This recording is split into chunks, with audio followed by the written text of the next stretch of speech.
지금 우리가 드리고 있는 이 예배는 찬양 예배이면서 또한 청년 예배입니다. 여러분 주보를 한번 보시면 그렇게 써 있습니다. 잘 모르셨죠? 사실 청년 예배를 드리고 계신 겁니다, 여러분. 다 눈치채셨겠지만 올해 들어서 찬양 예배를 청년 예배로 드리기 시작하면서 청년부 담당 교역자인 제가 설교를 조금 더 자주 하게 되었습니다. 설교를 하면서 지난 몇 번의 설교를 우리 청년들에게 힘을 주기 위한 설교를 했습니다. 그리고 앞으로는 이제부터는 한 가지 주제를 정하고 그것에 대해서 설명하는 형태로 말씀을 전하려고 합니다. 먼저는 우리 청년들에게 그리고 이 자리에 계신 모든 성도님들에게 하나님의 말씀이 전해져서 그 마음에 닿는 은혜가 있기를 간절히 바랍니다. 오늘의 주제는 하나님입니다. 하나님. 오늘은 우리가 믿는 하나님이 어떤 분이신지를 본문을 통해서 함께 생각해 보도록 하겠습니다. 먼저 우리가 잘 아는 말씀인 오늘 본문 2절과 3절 말씀을 다시 한번 읽어보겠습니다. 같이 읽겠습니다. 이를 행하시는 여호와, 그것을 만들며 성취하시는 여호와, 그의 이름을 여호와라 하는 이가 이와 같이 이르시도다. 너는 내게 부르짖으라. 내가 내게 응답하겠고 내가 알지 못하는 크고 은밀한 일을 내게 보이리라. 아멘. 아멘. 참 좋은 말씀입니다. 별다른 주석이 없어도 별다른 설명이 없어도 이해하는데 크게 어려움이 없는 은혜가 되는 그런 말씀입니다. 그런데 사실 예레미야서를 처음부터 천천히 읽어가다가 이 말씀을 만나면 하나님께서 좀 이상한 타이밍에 이 말씀을 하셨다는 것을 알게 됩니다. 여러분, 이 말씀을 예레미야가 어디에서 들었을까요? 본문의 1절을 같이 읽겠습니다. 예레미야가 아직 시위대 뜰에 갇혀 있을 때에 여호와의 말씀이 그에게 두 번째로 임하니라. 이르시되. 아멘. 예레미야는 2절 이하의 말씀을 시위대 뜰에 갇혀 있을 때에 들었습니다. 갇혀서 들었습니다. 그런데 그가 시위대 뜰에 갇히게 된 것은 하나님 때문이었습니다. 좀 이상하게 들리실지 모르겠지만 사실입니다.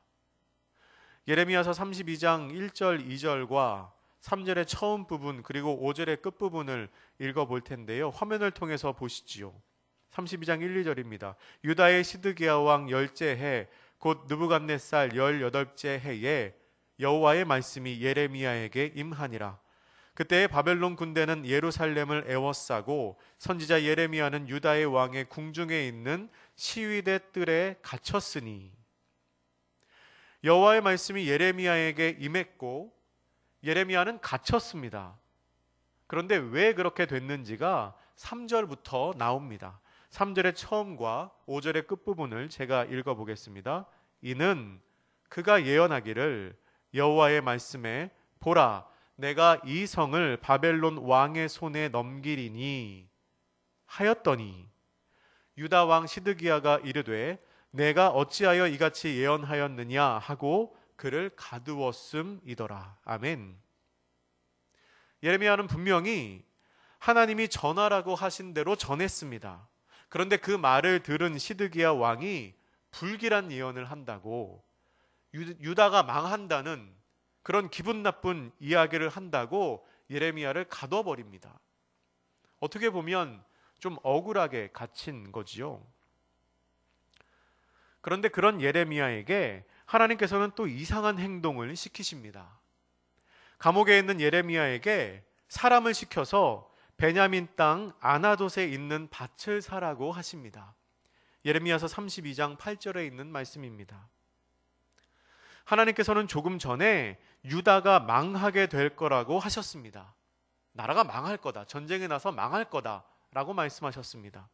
상식적으로 전쟁이 나서 나라가 망하게 되면 있는 땅도 팔아서 돈으로 바꾸던지 금으로 바꾸던지 먹을 걸로 바꾸던지 해야 될 겁니다. 도망갈 준비를 해야지요. 그런데 예레미야가 자기 입으로 멸망을 선포한 지가 얼마나 되었다고 하나님은 가서 이스라엘의 땅을 사라고 하십니다. 이상한 행동이지요. 이 행동은 하나의 상징입니다. 그러니까 하나님께서 이스라엘 땅을 회복시키시겠다는 상징으로 이 행동을 명령하신 겁니다. 하나님은 예레미야의 입을 통하여 유다가 멸망할 것을 선포하시고 이어지는 상징적인 땅을 사는 그 행위를 통해서 그 땅을, 이스라엘 땅을 다시 회복시키실 것을 알게 하신 것입니다. 그런 상황에서 예언을 한 후에 감옥에 갇히고 또한 그렇게 땅을 사는 상징적인 행동을 한 후에 예레미야는 하나님께 다시 한번 간절하게 기도합니다. 이스라엘을 회복시켜 달라는 기도입니다. 예레미야 32장 16절 이하에 그렇게 기도합니다. 그러자 그 기도를 들으신 하나님께서 이스라엘을 회복시켜 주겠다고 약속을 하십니다. 32장 36절 이하에 나옵니다. 그 내용을 다 읽지는 못하고요. 한 부분만 읽어보겠습니다. 32장 37, 38절 그리고 42절을 제가 읽어드리겠습니다. 보라, 내가 노여움과 분함과 큰 분노로 그들을 쫓아보내었던 모든 지방에서 그들을 모아들여 이곳으로 돌아오게 하여 안전히 살게 할 것이라. 그들은 내 백성이 되겠고 나는 그들의 하나님이 될 것이며 여호와께서 이와 같이 말씀하시니라. 내가 이 백성에게 이 큰 재앙을 내린 것 같이 허락한 모든 복을 그들에게 내리리라. 아멘.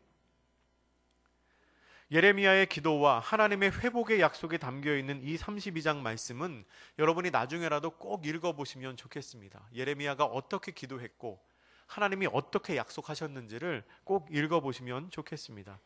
그렇게 회복을 약속하신 후에 이스라엘 땅을 내가 다시 복을 주어 회복시키겠다라고 약속하신 후에 하나님께서 예레미야 선지자에게 하신 말씀이 바로 오늘 본문 말씀입니다.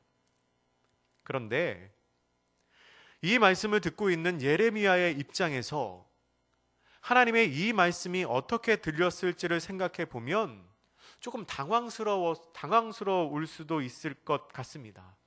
왜냐하면 예레미야는 이미 하나님께 간절하게 기도했습니다. 그리고 하나님께서는 그 기도를 듣고 이스라엘을 회복시키실 것을 약속하셨습니다. 그 상징으로 밭을 사라고도 하셨지요. 그런데 조금 전에 그렇게 말씀하시고는 다시 하시는 말씀이 너는 내게 부르짖으라 내가 너에게 응답하겠다 라고 말씀하시는 겁니다. 이미 기도 다 했습니다. 응답조 주셨습니다. 근데 하나님이 왜 그렇게 말씀하실까요? 하나님에게 갑자기 건망증이라도 생긴 걸까요?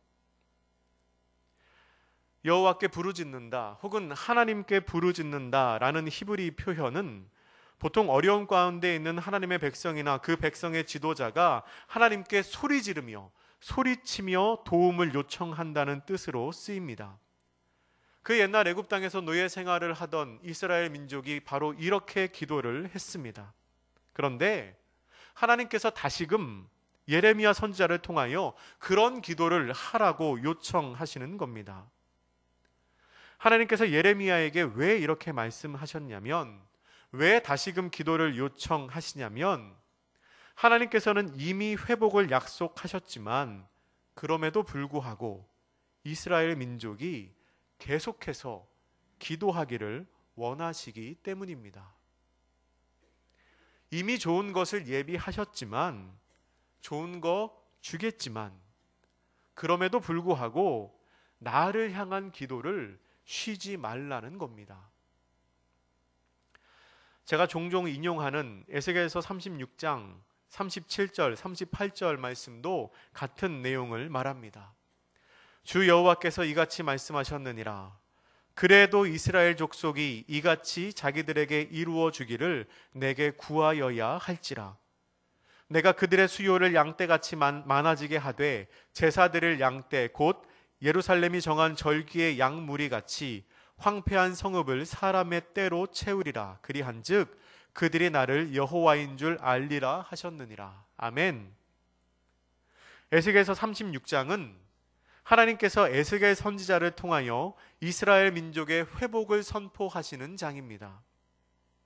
36장 23절에서는 여러 나라 가운데에서 더럽혀진 하나님의 이름을 거룩하게 하시겠다고 말씀하십니다.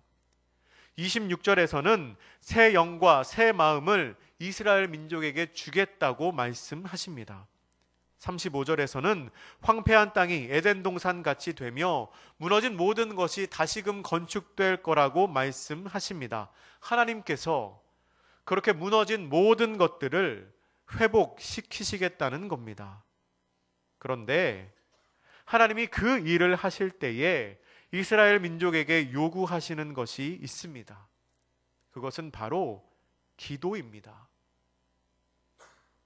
내가 반드시 그렇게 하겠지만, 내가 너희를 위해서 그 일을 이루겠지만, 그래도 너희는 기도하라고 말씀하십니다. 37절에서 이렇게 말씀하시죠. 그래도 이스라엘 족속이 이같이 자기들에게 이루어 주기를 내게 구하여야 할지라. 그래도 구하여야 할지라. 모든 일은 어차피 다 하나님의 뜻대로 되는 것 아닌가? 그러니 기도를 해도 하지 않아도 하나님의 뜻대로 되는 것 똑같지 않나? 라고 말씀하시는 분들이 계십니다. 그렇죠. 다 하나님의 뜻대로 됩니다. 하지만 그 말이 맞다 치더라도 그럼에도 불구하고 기도하라는 것이 우리를 향한 하나님의 요청입니다. 하나님께서는 우리가 기도할 때에 그 기도에 담긴 우리의 마음을 보십니다. 오늘 본문도 마찬가지입니다. 하나님께서는 이미 이스라엘을 향한 계획을 가지고 계셨습니다. 회복을 약속하셨기에 약속하신 대로 반드시 그렇게 하실 것입니다. 하지만 내가 그런 계획을 가지고 있다고 해도 너희는 기도하는 일을 쉬지 말라는 겁니다. 계속해서 부르짖으면 너희가 상상하지 못한 크고 놀라운 일을 너희에게 보일 거라고 하나님은 말씀하고 계십니다. 사랑하는 성도 여러분, 여러분을 향한 하나님의 선하신 뜻이 있습니다. 분명히 있습니다. 그렇다면 이미 복 주신다고 약속하셨기 때문에 그저 가만히 계시겠습니까? 아니죠. 우리는 그래도 기도해야 합니다. 하나님께서는 우리가 그래도 기도해야 한다고 우리에게 말씀하고 계십니다. 그렇다면 하나님이 어떤 분이시기에 우리에게 이렇게 말씀하시는 걸까요? 어떤 분이시기에 우리가 부르짖는 것보다 더 큰 것을 보이시겠다고 말씀하실까요? 오늘 본문을 통해서 알 수 있는 본문이 증거하는 첫 번째 하나님의 모습은 일을 행하시는 여호와입니다. 하나님은 일을 행하시는 분이십니다. 이 말은 하나님께서 모든 일의 근원이자 시작이시며 온 세상의 창조주라는 뜻입니다. 로마서 11장 36절은 이렇게 기록합니다. 이는 만물이 주에게서 나오고 주로 말미암고 주에게로 돌아감이라. 그에게 영광이 세세에 있을지어다. 아멘. 또 골로새서 1장 16절과 17절은 이렇게 기록합니다. 우리 같이 읽어보겠습니다. 만물이 그에게서 창조되되 하늘과 땅에 보이는 것들과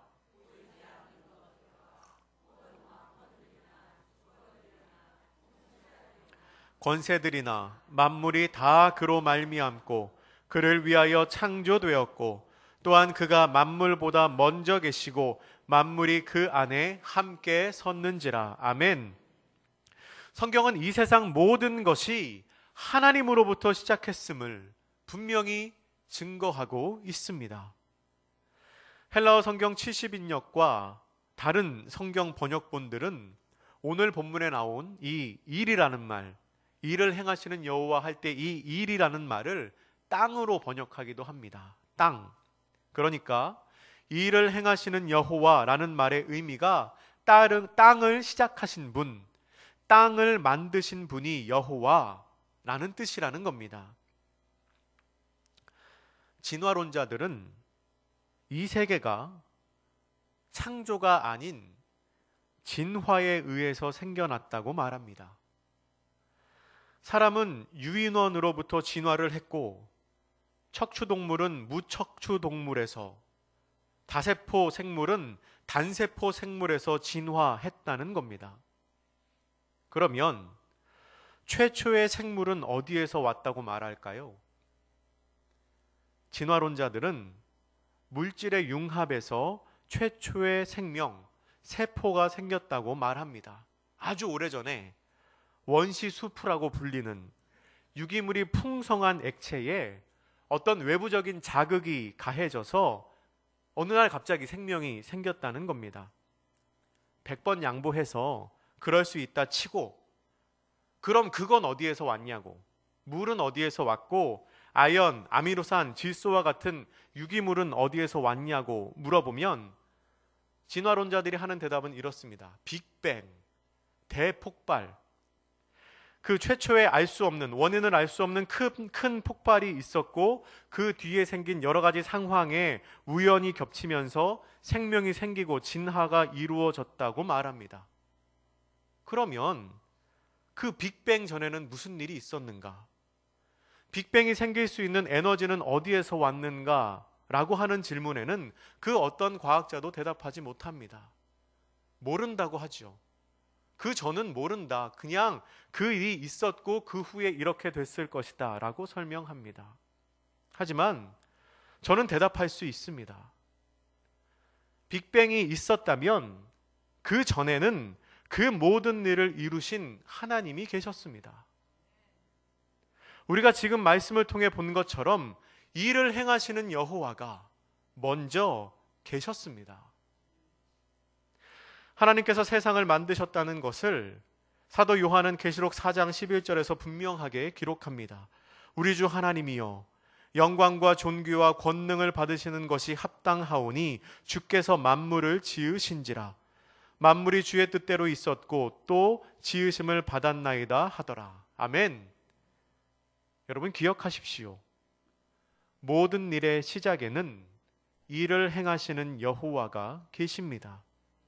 그분께서 저와 여러분을 만드셨고 이 세상을 만드셨으며 우리가 하는 일의 모든 근원이 되시는 분이십니다. 본문이 증거하는 두 번째 하나님의 모습은 그것을 만들며 성취하시는 여호와입니다. 하나님께서는 세계를 창조하시고 방치해 놓으신 분이 아니십니다. 지금도 살아계셔서 역사를 주관하시며 이 세계의 운행을 주관하시는 분이십니다. 하나님은 지금도 일하십니다. 잠언 16장 9절은 이렇게 기록합니다.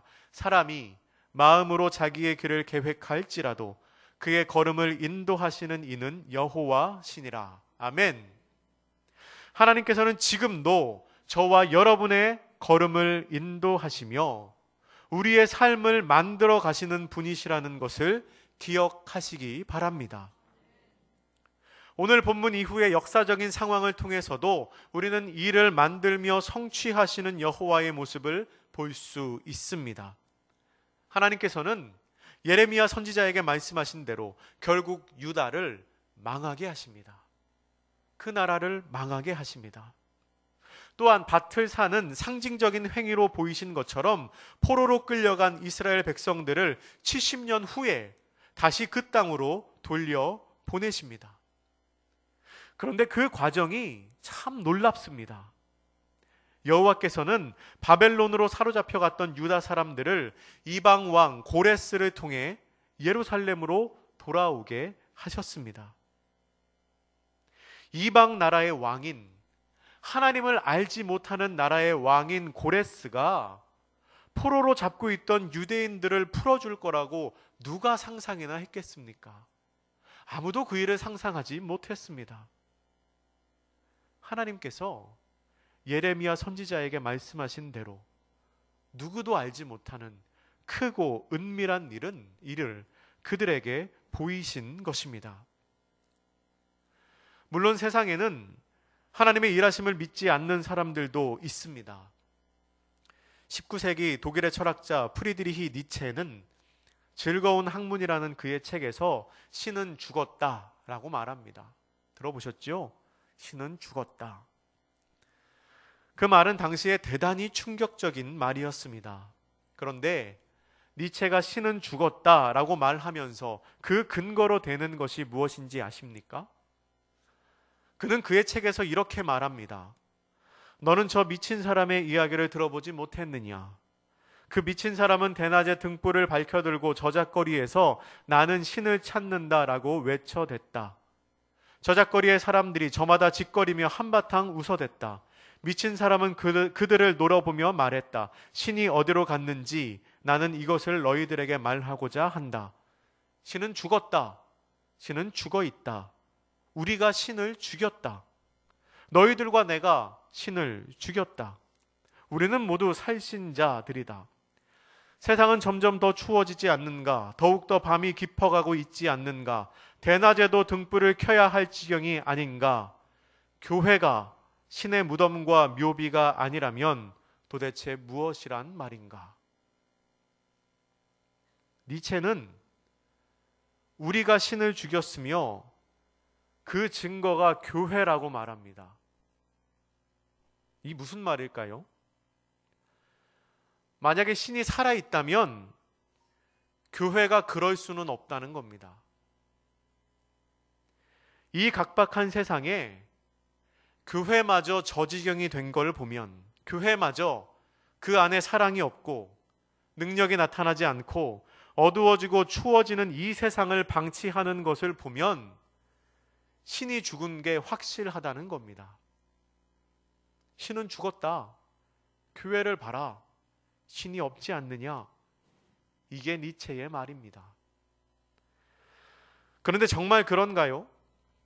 아닙니다. 신은 죽지 않았습니다. 다만 교회가 신의 무덤처럼 보인다면 그것은 우리가, 교회를 섬기는 우리가 하나님을 나타내지 못하고 있을 뿐입니다. 우리가 부족해서 하나님의 영광을 드러내지 못하고 있을 뿐이지 하나님께서는 지금도 살아계셔서 일하시는 분이십니다. 하나님의 일하심으로 설명하지 않고서는 이해할 수 없는 일들이 지금도 쉬지 않고 일어납니다. 하나님은 지금도 일하시며 그 일을 만들며 성취하시는 여호와이십니다. 저와 여러분의 발걸음을 인도하시는 분이 일을 성취하시는 여호와, 우리 하나님이심을 믿으시기 바랍니다. 그렇다면 어떻게 그것이 가능할까요? 어떻게 하나님께서 모든 일의 시작이 되시며 모든 일을 성취하시는 분이 되실까요? 그것이 가능한 이유는 그분이 여호와이시기 때문입니다. 본문이 증거하는 세 번째 하나님의 모습은 그의 이름을 여호와라 하는 이입니다. 여호와라는 하나님의 이름은 스스로 있는 자 혹은 나는 나다 라는 뜻입니다. 영어로 하면 I am who I am 이라고 합니다. 이것은 하나님의 영원하심과 스스로 존재하심, 그리고 원인이 없으신 절대 유일하신 분임을 강조하는 그분의 고유하고도 거룩한 이름입니다. 시내산에서 모세를 만나셨을 때 하나님께서 모세에게 직접 이 이름을 말씀해 주셨습니다. 나는 나다. 나는 스스로 있는 자다. 여호와 하나님은 창조 때에도 계셨습니다. 이스라엘 민족을 출애굽시킬 때에도 계셨습니다. 그리고 이스라엘의 나라가 세워질 때와 멸망할 때도 계셨습니다. 예수님이 이 땅에 오셔서 사역하시고 십자가에 달리시고 부활하실 때에도 여호와 하나님은 계셨습니다. 또한 주님께서 다시 오실 때와 이 세상의 마지막 때에도 여호와 하나님은 계실 것입니다. 이렇게 하나님은 스스로 계신 분이시고 처음부터 계신 분이시며 모든 일의 시작이자 완성 그리고 마지막이 되시는 분이시기 때문에 이 일을 행하시는 여호와, 그것을 만들며 성취하시는 여호와가 되시는 것입니다. 사랑하는 성도 여러분, 여러분에게 오늘 본문의 2절과 3절 말씀을 두 문장으로 줄이라고 한다면 어떻게 줄이시겠습니까? 오늘 2절, 3절을 두 문장으로 줄여보십시오. 성경 공부하시는 분들한테는 이런 질문하죠. 그러면 어떻게 줄여보시겠습니까? 저는 이렇게 줄일 것 같습니다.